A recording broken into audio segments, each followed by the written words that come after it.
QwaQwa government has released 220 million rand for drought relief in QwaQwa in the Free State. Water Minister Lindiwe Sisulu and Deputy David Mahlobo visited the area on Thursday to assess the situation. Residents of the Malutapofong municipality demonstrated during the week after a young girl drowned while fetching water from a nearby river. Moagi is in the area and joins me now for this conversation. Seho, just looking at the area in itself, what have you observed in terms of the realities being faced by community members? Good morning, Faith. So yes, the realities that are being faced here by these community members is really quite devastating. They have not had water for years. This has been an ongoing problem for years, and this was actually confirmed by one of the owners of the guest house that we stayed at overnight. And they're really just saying that even their business has been terribly affected because they also have to come to this particular area to get water for their tank, and that is how they provide water.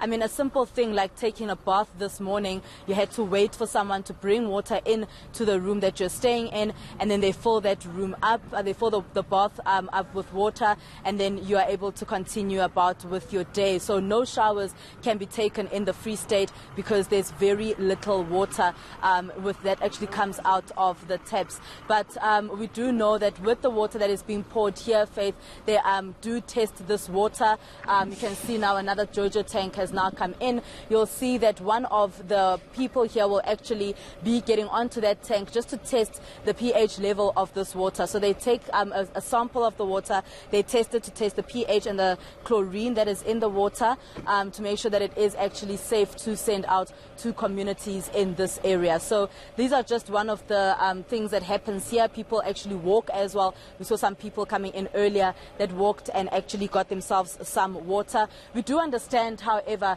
that the Minister of Water and Sanitation, Lindiwe Sisulu, is saying that she will be bringing in water tankers, about 5,000 of them, to this area to ensure that each and every area, as close as possible to the elderly, these people actually have water. And these tankers will be clearly marked. There'll be government water trucks and with the tanks so people know that there's no corruption that is ongoing, something that was actually alleged by some of the residents of QwaQwa.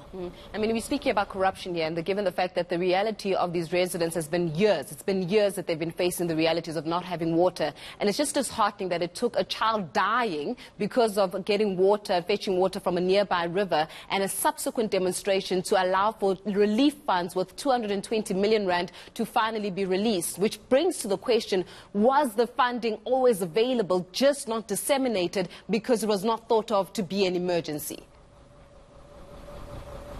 Well, the minister yesterday clearly saying that this is not necessarily reactionary, and she's saying that they were planning to come to the Free State because we do know that there are quite a few areas that actually do not have water that are really drought stricken. And the issue of the funding, she also mentioned, Faith, that the issue of funding was due to she had to find places and speak to various stakeholders to help bring this money together so that they are able to alleviate the pain that the residents of QwaQwa and this municipality actually face. So she brought this money together, and the funding will actually go towards things like the 5,000 JoJo tanks. The funding will also go to issues around they'll be able to dig water from extract water rather from one of the dams nearby. And the long-term goal is actually to get water from Sterkfontein itself, which is about 25 kilometers away from here, from the Sterkfontein Dam, to actually bring it here to the residents of QwaQwa and this municipality. And this particular water that you are seeing behind me, Faith, this water actually comes from the Sterkfontein Dam. Well, of course, I mean, just before I let you go there, I mean, it almost appears as though a lot of pressure is being put on the Water and Sanitation Department following allegations, as we know, of mismanagement of funds. And now it seems as though because of just weather conditions and the subsequent drought, that we find that a lot more vigorous attention needs to be paid to how that money is managed, how it's disseminated, and how it actually gets to community members for their benefit.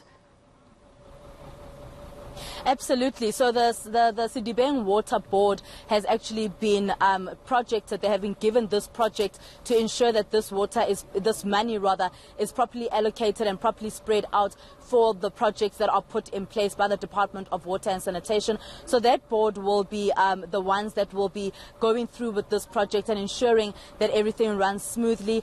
So that is what the Water and Sanitation Minister said there. So we are hoping that there will be less allegations of corruption. We are hoping, and residents also are hoping, Faith, that they'll be able to see a difference come next week, because she did promise that those 5,000 water tankers will be in this municipality within a week's time, within exactly 7 days. So by next week, Thursday, residents really hoping that they'll be able to see a difference and be able to just open their tap, or be able to get those tankers that actually have taps on them, and this is water that they are able to consume, and water that they just can deal with and use for their everyday life. So we're going to leave it there for this morning. Thanks a lot, Moagi, joining us there from QwaQwa, giving us the realities really of what people